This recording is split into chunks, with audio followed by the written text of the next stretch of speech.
नमस्कार, मैं वीना वर्मा हमारे YouTube चैनल एस्ट्रो वीना पर आपका हार्दिक स्वागत करती हूँ। धन्यवाद देती हूँ आप मेरे साथ जुड़े हुए हैं। आज मैं आपके साथ जो चर्चा कर रही हूँ वो मंगल के गोचर के बारे में है। जैसे कि सभी जानते हैं, प्लैनेट्स जो हैं एक राशि से चेंज होकर दूसरी राशि में प्रवेश करते हैं। दूसरी राशि में उनके स्वभाव में, प्रभाव में, जैसे कि हम एक जगह से दूसरी जगह जाते हैं तो हमारे स्वभाव में परिवर्तन आता है। इसी तरह से ग्रहों के साथ भी ऐसा होता है। जब ये दूसरी राशि में प्रवेश करते हैं तो इनके प्रभाव में, स्वभाव में फ़र्क आ जाता है। तो हम देखेंगे कि मंगल जो है ऑलरेडी जोश का, साहस का कारक है और आत्मविश्वास का भी कारक है, ऊर्जा का कारक है, शौर्य का कारक है। तो इसका विभिन्न राशियों के ऊपर क्या प्रभाव पड़ेगा? विभिन्न राशियों में जब ये कन्या राशि में प्रवेश करेंगे, 6 सितंबर को ये कन्या राशि में प्रवेश करेंगे। यहाँ पर ये 22 अक्टूबर तक रहने वाले हैं। तो यहाँ पर अलग अलग राशियों के ऊपर क्या प्रभाव रहेगा ये देखते हैं। तो हम शुरुआत करते हैं मेष राशि से। मेष राशि में अगर हम देखते हैं तो इनके फर्स्ट हाउस का स्वामी है, साथ ही साथ इनके अष्टम भाव का भी स्वामी है और इनके ये छठे भाव में प्रवेश करेंगे। छठे भाव में जो प्रवेश करने के बाद मंगल की स्थिति ऐसी होती है कि ये विरोधी हाउस में जाने के बाद तो ये थोड़ा सा और ज़्यादा स्ट्रांग हो जाता है। इसके अंदर विरोध, जोश, ये सब चीज़ें बढ़ जाती हैं। कभी कभी आवेश आ जाता है और गुस्से की भी स्थिति आ जाती है। तो यहाँ पर अगर आप मेष राशि है तो आपको आवेश से बचने की ज़रूरत है। चुनौतियों का सामना करेंगे और शत्रुओं के ऊपर भी आप विजयी रहेंगे। आपका कोई कुछ भी नहीं बिगाड़ सकता, परंतु साहस को दुस्साहस मत बनने दीजिएगा, यही आपके लिए अच्छा है। और अगर आप साहस को दुस्साहस बनाते हैं तो अपना ही माहौल ख़राब होता है, घरेलू वातावरण ख़राब हो जाता है और घरेलू वातावरण ख़राब होने से हमारा जो है व्यक्तित्व, हमारी सुख शांति भी कमज़ोर हो जाती है और हमें खुशियाँ नहीं मिलती। तो घरेलू वातावरण में अगर थोड़ी सी भी मनमुटाव की स्थिति आती है और ऐसा लगता है किसी भी तरह की कोई टेंशन आ रही है तो आप थोड़ा सा शांति से काम लीजिएगा, प्यार से विवादों को सुलझाने की कोशिश करिएगा। कोशिश कीजिएगा किसी तरह का घर में माहौल ही ऐसा ख़राब ना हो, वाद विवाद की स्थिति ना आए, और अगर आती है तो शांति से सुलझाने का प्रयास कीजिएगा, आपके लिए अच्छा रहेगा। कार्य में थोड़ा सा अनावश्यक विलंब आ सकता है, परंतु कार्य आपके पूर्ण होंगे। व्यय भी आपका बढ़ सकता है। खर्चों की अधिकता रहेगी। खर्चों के ऊपर कंट्रोल रखेंगे। आत्मविश्वास से किए हुए काम में आपको सफलता ज़रूर मिलेगी और शिक्षा के क्षेत्र में भी थोड़ा सा आपको समय देना पड़ेगा, आपको उन्नति ज़रूर मिलेगी। देखते हैं वृष राशि के ऊपर क्या प्रभाव पड़ेगा। वृषभ राशि में अगर हम देखते हैं तो इनके सप्तम स्थान का स्वामी है, साथ ही साथ इनके द्वादश भाव का स्वामी है और इनके पंचम स्थान में प्रवेश करेंगे।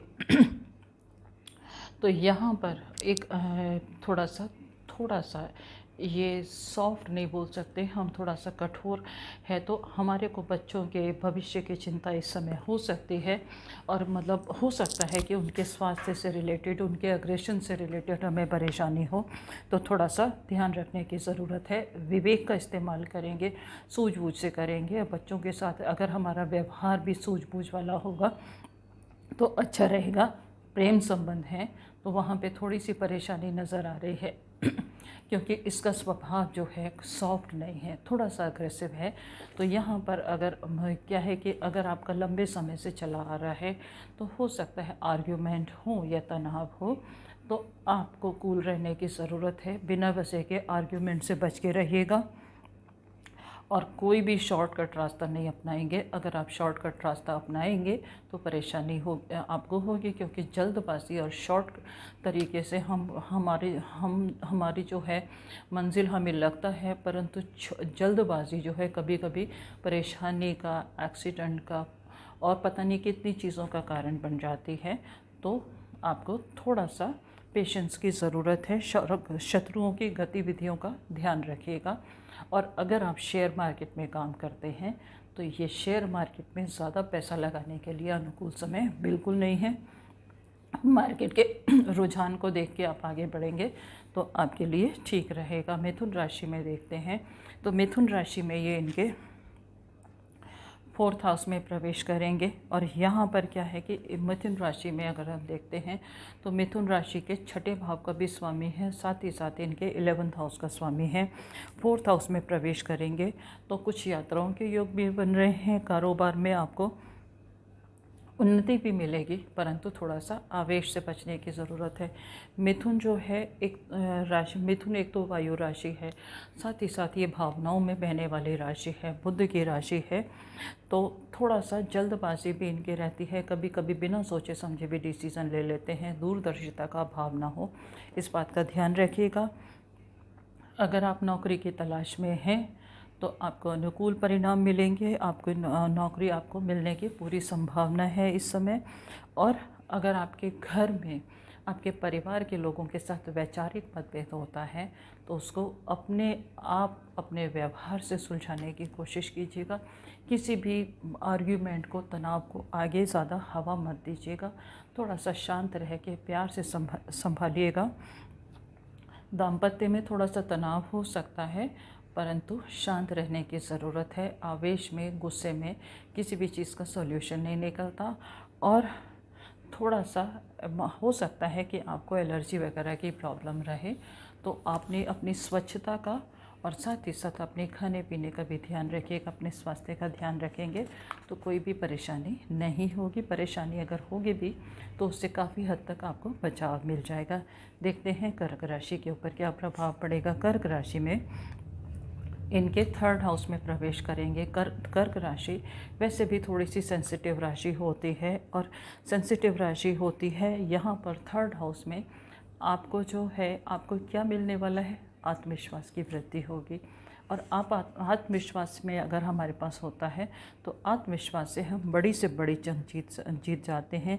कार्य व्यवसाय का अगर आप विस्तार करने के लिए सोच रहे हैं तो ये बिल्कुल अनुकूल समय है, उसमें विस्तार हो जाएगा। शर्त सिर्फ ये है कि आपको आलस्य का त्याग करना पड़ेगा। आलस्य, एक तो आज का काम कल पर नहीं छोड़ेंगे, दूसरा अपना काम जो है वो खुद अपनी देख रेख में करेंगे। कभी कभी ऐसा होता है कि हम बहुत सारे काम एक साथ नहीं कर सकते, तो जो काम आपके रिस्पॉन्सिबिलिटी ज़्यादा से ज़्यादा खुद निभाइएगा, लोगों के ऊपर डिपेंड मत रहिएगा, तो आपको सफलता ज़रूर मिलेगी। और अपने घर में, परिवार में, अपने भाई बहनों से, परिवार वालों से संबंध मधुर बना के रखिएगा। उत्तेजना से बचें और एलर्जी वगैरह से बच के भी रहें। तो थोड़ा सा अपनी स्वच्छता का ध्यान रखिएगा, खाने का ध्यान रखिएगा और मौसम के हिसाब से चलिएगा, आपके लिए ठीक रहेगा। सिंह राशि में देखते हैं कहाँ प्रवेश करेंगे। सिंह राशि में ये सेकंड हाउस में प्रवेश करेंगे। यहाँ पर धन आने के सोर्सेज आपके बढ़ते चले जाएंगे। सिंह राशि में फोर्थ हाउस का स्वामी है, साथ ही साथ इनके भाग्य स्थान का भी स्वामी है, तो धन के सोर्सेज आपके बढ़ेंगे। अगर पैतृक संपत्ति रुकी हुई है तो वो डिसीज़न आपको आपके फेवर में जाएंगे और पैतृक संपत्ति का भी आपको लाभ होने की संभावना है। बस एक छोटी सी चीज़ का ध्यान रखने की ज़रूरत है, वाणी में मधुरता आपको बना के रखनी पड़ेगी। आपके साथ में ऐसा होगा ऑटोमेटिकली। कभी कभी ऐसा होता है कि हम चाह के भी ऐसे अपशब्द बोल देते हैं, तो अपने शब्दों को नियंत्रण में रखिएगा। आप कोशिश कीजिएगा कि आपकी बातों से किसी को भी ठेस ना पहुँचे, तो आपके लिए अच्छा रहेगा और धन के सोर्सेज बन जाएंगे।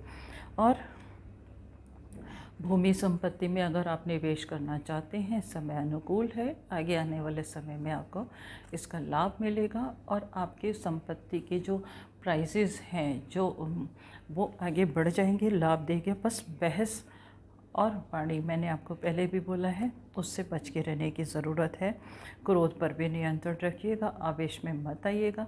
प्यार से हर चीज़ की सॉल्यूशन निकल जाता है, तो आपको भी निभाने की ज़रूरत है। प्यार से हर चीज़ का सॉल्यूशन निकालिएगा, अच्छा रहेगा। और स्वास्थ्य की आपको थोड़ी सी चिंता रहेगी, तो अपनी दिनचर्या नियमित रखें। देखें कन्या राशि के साथ में क्या होने वाला है।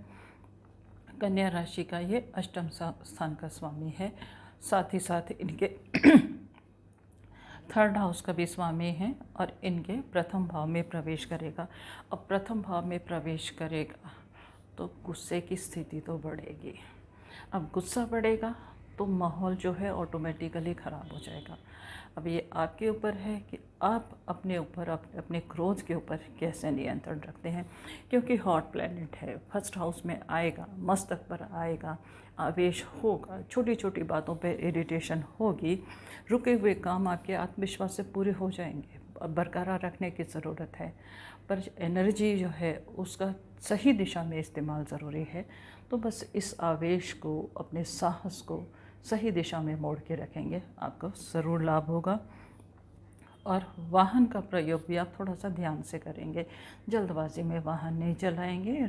थोड़ा सा कुछ समय थोड़ा सा लेट पहुंच जाएंगे, कोई फ़र्क नहीं पड़ेगा, सुरक्षित और ठीक तरीके से पहुंचना ज़रूरी है, इसका ध्यान रखेंगे।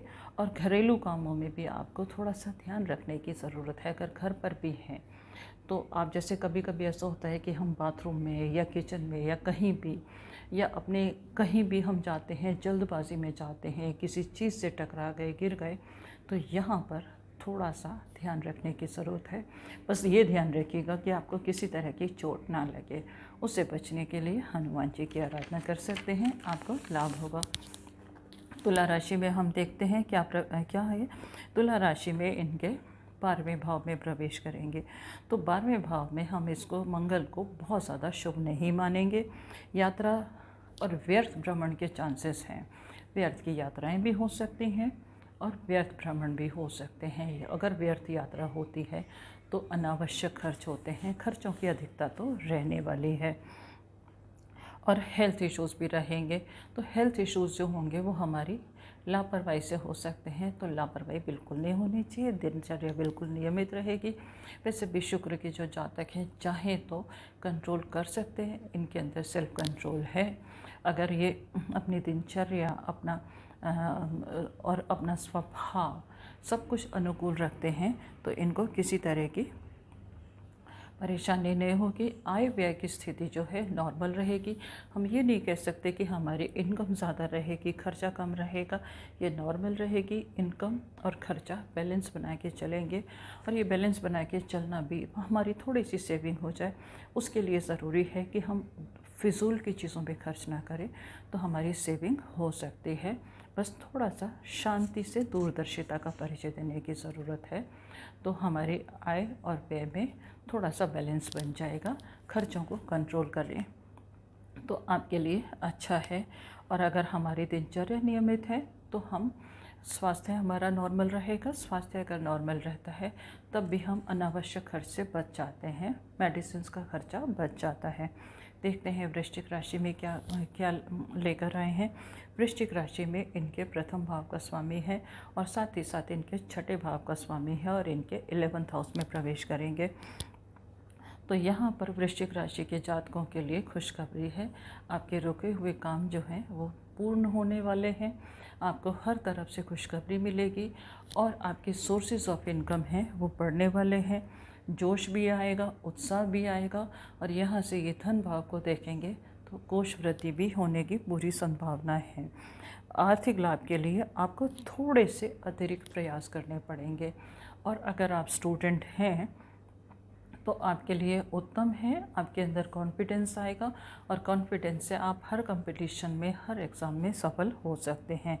और अगर आप विवाह योग्य हैं तो इस समय आप प्रणय सूत्र में बंध सकते हैं। आपके कोई भी आपका जो रिलेशन है वो पूर्ण हो जाएगा, और आपके मान सम्मान में भी वृद्धि के चांसेस हैं। देखते हैं धनु राशि में क्या होने वाला है। धनु राशि के ये 10th हाउस में प्रवेश करेंगे। 10th हाउस में प्रवेश करेंगे और इनके 5th और 12th हाउस का स्वामी है। तो यहाँ पर ऐसा लगता है कि आप अपने कारोबार को बढ़ाने के लिए कुछ इन्वेस्ट करेंगे, कुछ ऐसा खर्चा करेंगे, कुछ कारोबार को बढ़ाने की पूरी कोशिश करेंगे, और ये समय आपके लिए अनुकूल होगा। परंतु पंचम भाव का स्वामी भी है, तो दूरदर्शिता का परिचय देने की ज़रूरत है। सोच समझ के कारोबार में आगे बढ़ेंगे तो आपको लाभ होगा। संतान के स्वास्थ्य की आपको थोड़ी सी चिंता हो सकती है। उनकी कोशिश कीजिएगा उनकी एक्टिविटीज़ बरकरार रहें, और उनकी फ़िज़िकल एक्टिविटीज़ अगर रहेंगी और खाना भी अच्छा रहेगा, दिनचर्या नियमित रहेगी, तो उनका जो स्वास्थ्य है वो उत्तम रहेगा। बिल्कुल भी लापरवाही की ज़रूरत नहीं है। थोड़ा सा स्ट्रिक होना चाहें तो आप हो सकते हैं, क्योंकि उनका उनका फ्यूचर आपके हाथ में है। और जीवन साथी के साथ हो सकता है थोड़ा सा वैचारिक मतभेद हो, तो आप आपसी सुलह से उसे ख़त्म करने की कोशिश कीजिएगा। किसी भी आर्ग्यूमेंट से बच के रहिएगा। देखते हैं मकर राशि में क्या लेकर आए हैं। मकर राशि के ये 9th हाउस में प्रवेश करेंगे और इनके 4th और 11th हाउस का स्वामी है। यहाँ पर ज़मीन जायदाद में वृद्धि के चांसेस हैं। भौतिक सुख साधन भी अगर आप खर्च करना चाहते हैं तो उसमें उनको बढ़ा सकते हैं। जायदाद का भी लाभ होगा और पिता और बड़ों का आपको सहयोग मिलने वाला है। अगर आपके पिता हैं उनकी ब्लेसिंग्स मिलेंगी, वो आपको हर काम में सपोर्ट करेंगे और उनकी सपोर्ट से आप आगे बढ़ेंगे। और नहीं तो घर के जो बड़े बड़े लोग हैं उनके सहयोग भी आपको मिलेगा, और उनके सहयोग से अगर आप आगे बढ़ेंगे, उनकी सलाह मान के चलेंगे तो आपके लिए बहुत अच्छा रहेगा। आपके परिवार में थोड़ा सा आर्ग्यूमेंट हो सकता है, थोड़ा सा मनमुटाव हो सकता है, उससे आपको थोड़ा सा अपने प्रयासों से ही दूर करने की ज़रूरत है। बस आवेश से बचें और किसी भी तरह से क्रोध की स्थिति से बचेंगे तो आपके लिए उत्तम रहेगा। ये जो है मंगल का गोचर मिले जुले परिणाम लेकर आया है। अवसर का लाभ आपको उठाना है। आय के ऊपर कितना कितना लाभ उठाएंगे ये आप देखेंगे। आपकी दूरदर्शिता और आपकी समझदारी से आपको आय का भरपूर सुख साधनों में भी वृद्धि होगी, इनकम भी बढ़ेगी और आपके आगे भी आर्थिक लाभ होते रहेंगे। कुंभ राशि में देखते हैं क्या होने वाला है। कुंभ राशि में ये अष्टम स्थान में प्रवेश करेंगे। यहाँ आपको मिले जुले रिजल्ट्स मिलेंगे। अब अष्टम स्थान में हॉट प्लैनेट आ गया है, तो सबसे पहले आपकी दिनचर्या नियमित होनी चाहिए। दिनचर्या नियमित में आपका जो खाना है वो इजीली डाइजेस्ट होने वाला होना चाहिए। कोई भी ऐसा खाना आप नहीं लेंगे जो कि देर में डाइजेस्ट हो और कॉन्स्टिपेशन की स्थिति हो। कॉन्स्टिपेशन की स्थिति जो है आपको परेशानी का कारण बन सकती है। तो सबसे पहले आप कॉन्स्टिपेशन से बचने की कोशिश कीजिएगा। खाना आप नॉर्मल खाएंगे, लाइट लेंगे और ठंडी चीज़ों का सेवन करेंगे। गर्म चीज़ों को और मिर्च मसाले से बच के रहिएगा, क्योंकि स्वास्थ्य अगर उत्तम रहेगा तो आपके सब काम बनते चले जाएंगे। उसके बाद जो ज़रूरत है वो धैर्य की आवश्यकता है, पेशेंस की आवश्यकता है। कोई भी काम, वैसे तो कुंभ राशि के जातक जो होते हैं उनकी एनर्जी, उनकी सोच जो है बहुत मैच्योर होती है, परंतु कभी कभी परिस्थितिवश जो ऐसा होता है कि परेशान हो जाते हैं, जल्दबाजी हो जाते हैं। और गुस्सा तो एक स्वाभाविक चीज़ है, तो उसको अवॉइड करिएगा। धैर्य और आत्मविश्वास आपके लिए ज़रूरी है, उसी से आपको लाभ होंगे और आपको संपत्ति का भी लाभ होने की उम्मीद है, प्रॉपर्टी का भी लाभ होगा। वाहन के प्रयोग में सावधानी की ज़रूरत है। रोड पर आप बिल्कुल जल्दबाजी में वाहन नहीं चलाएंगे और इतना स्लो भी नहीं चलाएंगे कि आपको कोई पीछे से आके कोई परेशान करे या कोई आपको आपके स्लो वाहन का भी कोई फ़ायदा उठाए। तो सोच समझकर और बैलेंस बनाकर आप रोड पर चलेंगे। और स्टमक का मैंने आपको पहले भी बताया है कि स्टमक की कोई परेशानी नहीं होनी चाहिए और घर के माहौल को भी आपको मधुर बना के रखना है। व्यर्थ के आर्ग्यूमेंट से बच के रहिएगा। अब हम देखते हैं मीन राशि के जातकों के साथ क्या होने वाला है। मीन राशि के ये 7th हाउस में प्रवेश करेंगे और इनके 7th और 9th हाउस का लॉर्ड है।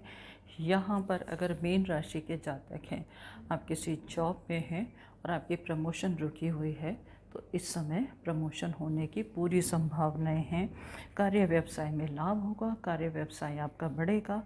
और अगर आप कोई नई पार्टनर डील साइन करना चाहते हैं, कोई नई पार्टनरशिप में काम करने के भी आपको मौके मिलेंगे।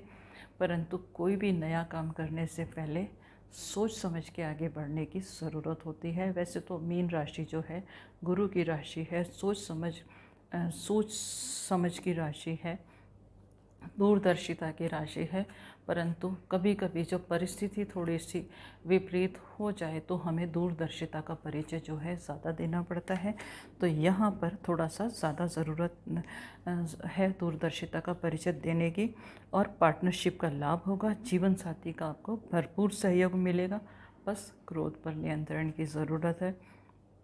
और घर में बहस से बचें, क्योंकि बहस से हमारे को कभी कोई सॉल्यूशन नहीं मिलता, परंतु हमारा खुद का नुकसान हो जाता है। तो यहाँ पर बहस से बचने की ज़रूरत है। बहस से ही हमारे रिलेशन ख़राब हो जाते हैं और एक बार जो कड़वाहट हो जाती है वो आराम से घुलती नहीं है।